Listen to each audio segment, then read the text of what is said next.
नगर निगम का बजट आखिरकार सत्तापक्ष ने बहुमत के आधार पर पारित करा दिया। कांग्रेस पार्षद सदन का बहिष्कार कर बाहर धरने पर बैठे रहे और सत्तापक्ष को बजट पास करना पड़ा।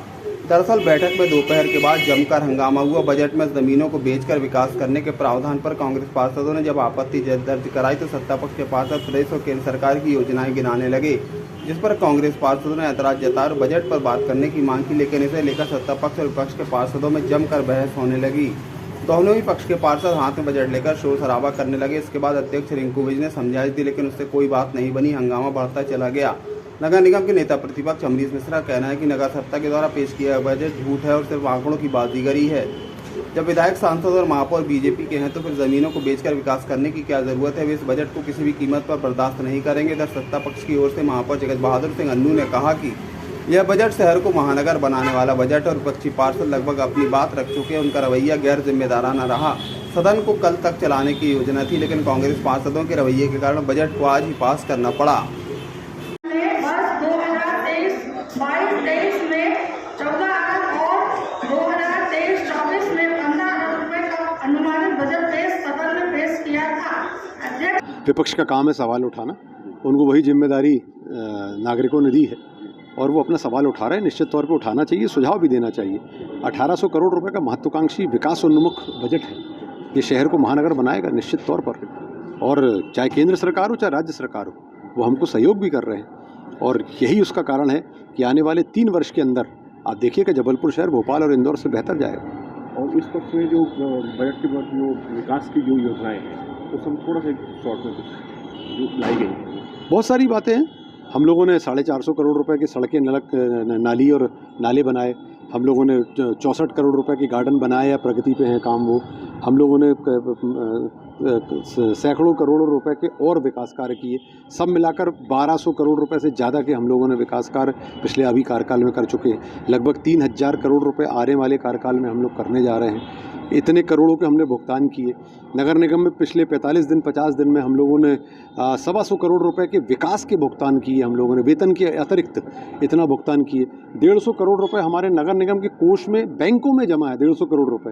तो जो विपक्ष कहता है हमारे पास पैसा नहीं है, 150 करोड़ रुपए छोटी रकम होती है। 150 करोड़ रुपए हमारे बैंकों में पड़ी है। मैं नहीं कह रहा कैश में तो होता नहीं है, बैंक में पड़ी है। कहीं कोई कमी नहीं है। ज़बरदस्त विकास हो रहा है। उसमें हम लोगों को माननीय मंत्री जी का सहयोग मिलता है, हमारे सारे विधायक गणों का, सांसद जी का सहयोग मिलता है।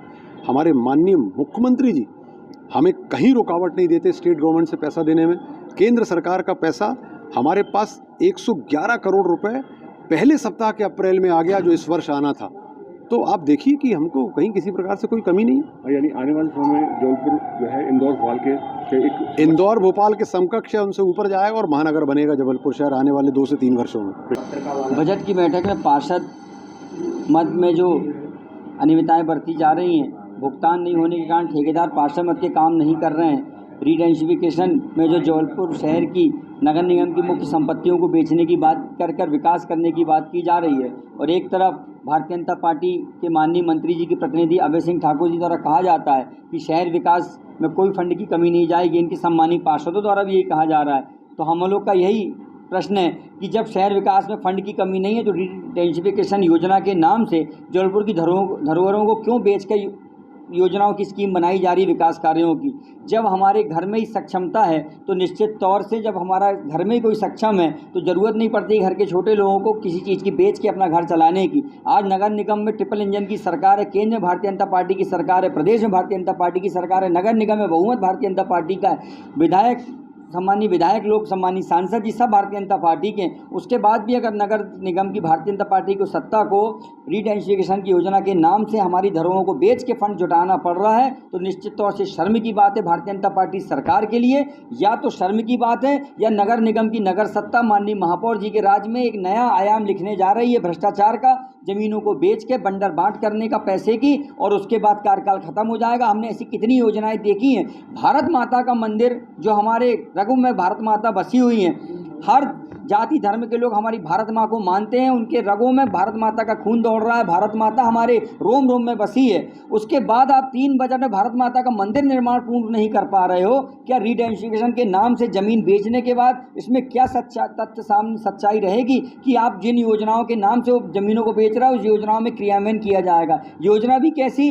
आप स्टेडियम बनाने की बात कर रहे हो। जहाँ हमारे शहर के सांसद जी ने लोकसभा में जो सबसे उच्च सदन है देश की, वहाँ पर स्टेडियम बनाने की बात करी है, और वैसे भी केंद्र सरकार उसमें बजट देगी, राज्य सरकार ज़मीन उपलब्ध कराएगी। नगर निगम के पास कहीं पर भी इतनी ज़मीन तो है नहीं कि वो करोड़